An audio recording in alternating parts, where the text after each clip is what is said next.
have an opportunity for everyone to meet Dan. Dan came on the line a few weeks ago, and we actually have him in the studio today. First, I want to roll tape, if we can, on the demonstration of the O2 chair that he mentioned a few weeks ago. So Josh, why don't you roll tape for a minute, and we'll come back to Dan and Oren's interview. And this is in our office. This chair is in our office. That's why I look so relaxed today, right? It's because I've been in this chair. All right, roll tape. Hi. So Cassandra's sitting in the O2 chair, the first breathing chair in the world. So is it comfortable? It's amazing. Yeah, I love my job right now. It's like a first-class seat in British Airways. Yep. So actually, this is a breathing chair. It's meant to train people to breathe. So the chair moves in a way that supports breathing. It moves in a way that induces breathing. We have voice prompts. We have visual prompts.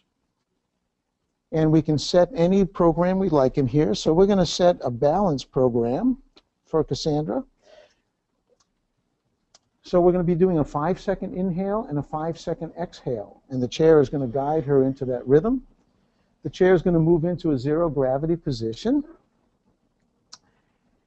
And Cassandra's job is easy. She just has to breathe. Wonderful. I can do that, I think. If I mess up, let me know. Wow. So this chair is moving into the zero gravity position. Takes all the weight off the body. And in 3, 2, 1, the chair is going to begin to move her back. She can feel something moving up her spine. It's arching her back, and her head will tip back. On the exhale, she'll feel her back relax back into the chair. And on the inhale, it's counting 5 seconds. She can feel it in the back of her back. And on the exhale, her back relaxes back into the chair. We have an O2 feature, and so we can add O2. And this is 29% oxygen. It just blows very gently, and it supports the breathing also. We also have a swing factor. This is really beautiful. As she inhales, the chair is going to tip back 5 seconds. And as she exhales, the chair is going to tip forward. And she has nothing to do but follow the chair. And she'll be breathing in a rate of 6 breaths a minute. She can close her eyes and just get into that rhythm. 6 breaths a minute is a very therapeutic zone for a breathing rate. 6 breaths a minute for 5 minutes will reduce cortisol levels. It'll lower heart rate, it'll lower blood pressure, increases mental acuity. It forces us to be mindful. She's very conscious of each breath. So it actually creates kind of a meditative state, very clear, very alert, and yet very relaxed. Breathing is a very powerful way for us to get a hold of our physiology, get a hold of our emotions, to focus, to relax, to de-stress. And the chair makes this very, very easy. We're there. Okay, great. So thanks for the demo. That's here in the office. We have this chair here in the office. And the reason that chair exists is because we have the designer of how that chair works and the person who can explain it best here in the office. Because Dan can't go to 1,000 offices or 100,000 offices around the country. He's the expert in this stuff. Because he can't go everywhere, there has to be a chair that does what he knows. So welcome. It's great to have you. Thank you, Ron. Okay. Great to be here. And so the reason I care about this subject is when you walk into a conference room, you start to give a pitch that you have learned is fairly new to you, you become stressed in a way, in short form pitching. And you're not in that, at least at the beginning, you're not in that flow state. And you're talking and your consciousness becomes disconnected from your body. And then your body becomes, you stop focusing on breathing, you start holding your breath, and then stress goes up. The last thing you want to do is be in front of 1,500 people, 2 people, have stress going up, short breathing, holding your breath. Your voice starts to get nasal and up in your head, and then all kinds of bad stuff starts happening. So Dan is an expert in breathing, and breathing to me is critical in these environments when you're in front of other people. Dan, first of all, I walk into a conference room, I become stressed. What's happening with breath? Well, if you're doing something important, you should be nervous. That's fuel for performing. But what do you do with that energy? Do you stuff it? Do you suppress it? Does it go into your muscles as tension? Or Yes. do you find a way for it to Yes, flow it goes into my through your muscles at organism? tension. I stuff it. My voice goes nasal. I look nervous, and I have to work to try and catch myself. Yes. Yeah. So, you can hold your breath and swim across an Olympic swimming pool underwater, but you don't want to be holding your breath while you're performing in other ways, right? Good time to hold your breath when you're underwater, not a good time to hold your breath when you're trying to communicate, when you're trying to stay focused, when you're trying to stay in a good positive So situation. why does it happen though? What's physiologically happening when I walk in a room, I face down some people, I start a pitch that I believe I've memorized, I get a little nervous, I stumble. Well, I don't mean me, of course. I mean you, who are not as good as me. But, so I stumble a little bit, I get nervous. Why doesn't my breath so naturally correct? So that's my question, right? Mm-hmm. So for example, if I trip, right, on this wire right here, my body naturally corrects and I fix a stumble. Mm-hmm. If a baseball starts coming at me and I get in my peripheral vision, I can swat it away. Mm-hmm. If a Jedi comes at me and I just pull out my lightsaber and I fight an amazing Jedi fight, like we can correct most of the physical things around us naturally. Why doesn't our breath properly correct?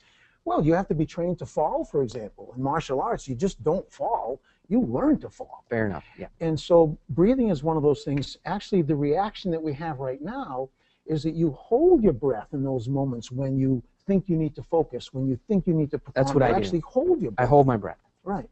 So you have to be trained to breathe in those times instead of following the programming to hold your breath at those times. So why do we hold our breath? It's a survival reaction. The lizard brain has been triggered, and it doesn't know, what should I do? And so you hold your breath in that moment. So what do you get when you hold your breath? What's the benefits? I mean, because your body does it because there's some physiological benefit, right? It's a leftover survival mechanism. Maybe outlived its usefulness already. And so it's a matter of retraining in the same way that you have to train yourself to walk if you're going to be a model. Everyone knows how to walk, but you have to walk a certain way. You have to stand a certain way, and you have to breathe a certain way. It's just a training that has missed. It's been off the radar for most people. Okay. And now it's coming center stage. So Dan is here. We're getting some of this training. This is important. By the way, you guys have seen Mark Devine, who's the founder and head at SEAL Fit, Navy SEAL commander, and he's been on this show before, and we've had him in here. And the only thing he wanted to talk about when he came in, we want to talk about sniper shots and going Navy SEAL rogue and all parts of the world and swimming underwater and machine guns and dropping out of helicopters. But all Mark wanted to talk about was breath. And when I introduced Dan and Mark together, they just formed an instant chemistry. And so breathing, to people who really care about performance, is sort of number one. Mm-hmm. And so that's why we've never opened up this studio to someone, because we don't want them pitching accounting software or ball bearings or whatever, but breathing we really appreciate. So what is it? Give us a head start, or jump start. If I suddenly believe that breathing is important in these business environments, where do I start? What do I need to know? What are the basic principles? Well, the first thing you start with is breath awareness. You have to just tune into your breathing from time to time. Notice when you're holding your breath, get it moving. When you're under stress, one of the most difficult things to do is to take a long, full, gentle expansion and to relax and let go. Those are the two things that are most difficult to do under pressure. And so you train yourself to do those very things until your body does it by itself. So can we have you show off a little bit? I'll switch, because this camera can go in close. So can you do the diamond breath? Yeah. Because Dan could do things that I can't actually. You think, oh, breathing, breathe in, breathe out, breathe in. But Dan can actually do a breath that I can't actually do. Let's switch. Let's do a close-up, and you do your sort of most incredible diamond-shaped breath. I challenge anybody. It takes years of training to do a breath of that, depth and strength. So let's switch. You want me in your chair? You're here because that's my where the God. That's where the close-up camera goes. God, I can pitch anything from Yeah, here. you feel smarter, stronger. Oh, the magic was in the chair. Yeah, exactly. Ah. You now suddenly feel like you want to drink alcohol, and all right. So one of the Let's go close up on you.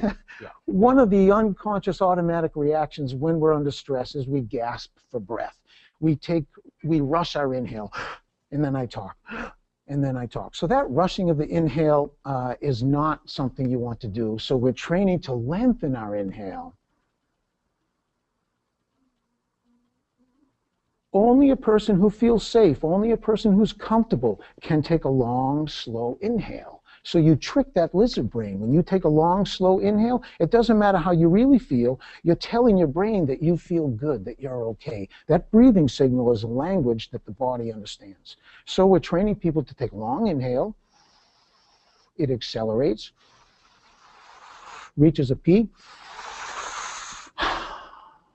and then passes. And in that moment, when the breath passes, you want to be conscious of your muscles, conscious of your jaw. And in that moment that you let the breath go, you also let your tension go. You let the thoughts of fear go. You let the past go. And you train yourself to get really good at letting go quickly and completely. And then you're ready in the next moment. You're fresh, you're renewed, and you can face the moment. Awesome.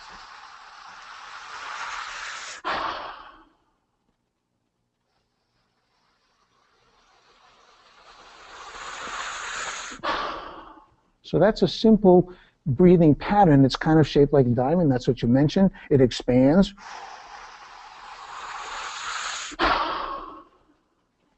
And that's a skill we want to train into your system so that it can happen for you in a moment and you can reboot in a moment. Can we talk about the 3 breath chambers? Always a good idea to take a breath before you need to speak to clear yourself so you're not coming from the past. We have 3 breathing spaces. We have a lower breathing space, we have a middle breathing space, we have an upper breathing space. And you want to be able to access those breathing spaces. You don't want to be stuck in one. You don't want to be blocked from the other. A full yogic breath, for those people who know about yoga, it's like filling a glass with water. It fills from the bottom up. If you're only breathing in your chest, you're packing air on top of an empty, no foundation. So the 3 breathing spaces are lower breathing space. You breathe in there first. Then the middle space, then the upper space, and then you release your whole system, and you come into the next breath fresh and renewed. That's awesome. I want to switch back because otherwise people will think I'm Cassandra.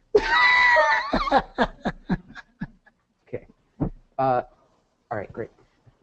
So with the time we have here, what I'd like to do is 3 basic steps for somebody who is watching this and feels like, hey, I can't overcommit to this, but there's just something I can do today that is basic that I can start to feel the benefits of this. And then I'd like to try it here and then tell me what I'm doing wrong, and then we'll exchange a little information, show people how to get in touch with you. Because, by the way, if you care about this stuff, either get that chair that you just saw or get Dan in your office. He is friggin' amazing.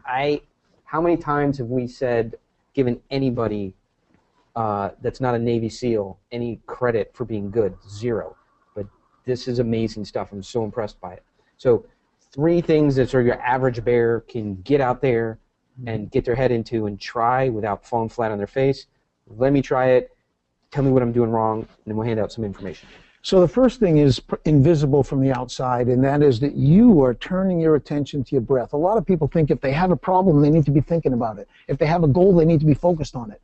But actually, if you can just get free from it for a moment, turn your attention to the breathing and feel the subtle sensations of the breath coming in and the breath going out. Focus internally to gather up energy. So we can't see what he's thinking about right now. I'm going to assume he's focusing on his breath as it comes in, and he's focusing on his breath as it comes out. He doesn't have to breathe in any certain way. He just needs to bring his attention to his breathing. You become more mindful. You become more aware. You become more conscious. And then when you apply that awareness to something else, you see more. You feel more. You're more present. Okay, so step one, mindfulness, just focus On the breathing. inside instead of externally on Right. stuff. You focus on the flow of breath and the feelings and sensations. Focus on the flow of breath, one.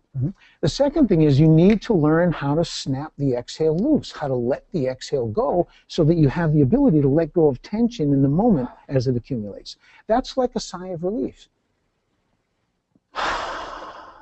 But you do it very consciously, you do it dramatically, you exaggerate it to send a very powerful signal. Because you would only take a sigh of relief when you feel really good. So we're playing with that lizard brain. We're talking to it through the breath. So you give yourself a long, slow inhale that's not hurried, not rushed, and then you snap the exhale loose and you let go.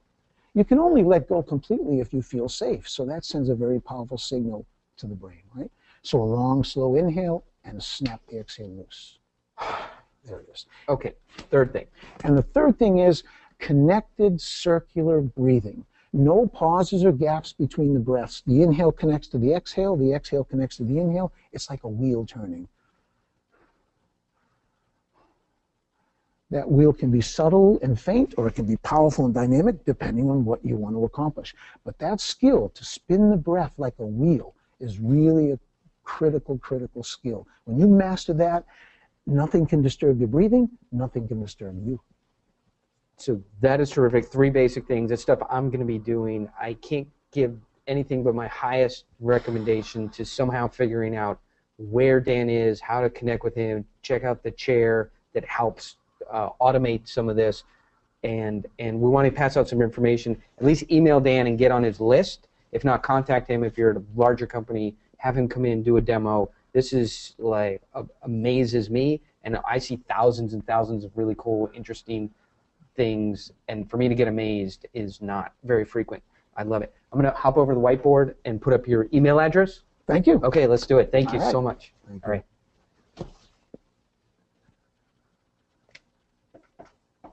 Let me do it in black. Throw me that marker there. So really easy. Email right now and get on Dan's list. Dan at breathmastery.com. Oh, I probably wrote that off. Oh, there we go. Great. Okay. Dan at Breathmastery. Get on his list. See some of this stuff. This is, again, the people I talk to, I want to talk about exciting things and methods in their business or in physiology, and they go, first you got to get breathing right. It's something that I'm working on, and I think you should too. Dan at breathmastery.com. And for that, boom, we're out of here.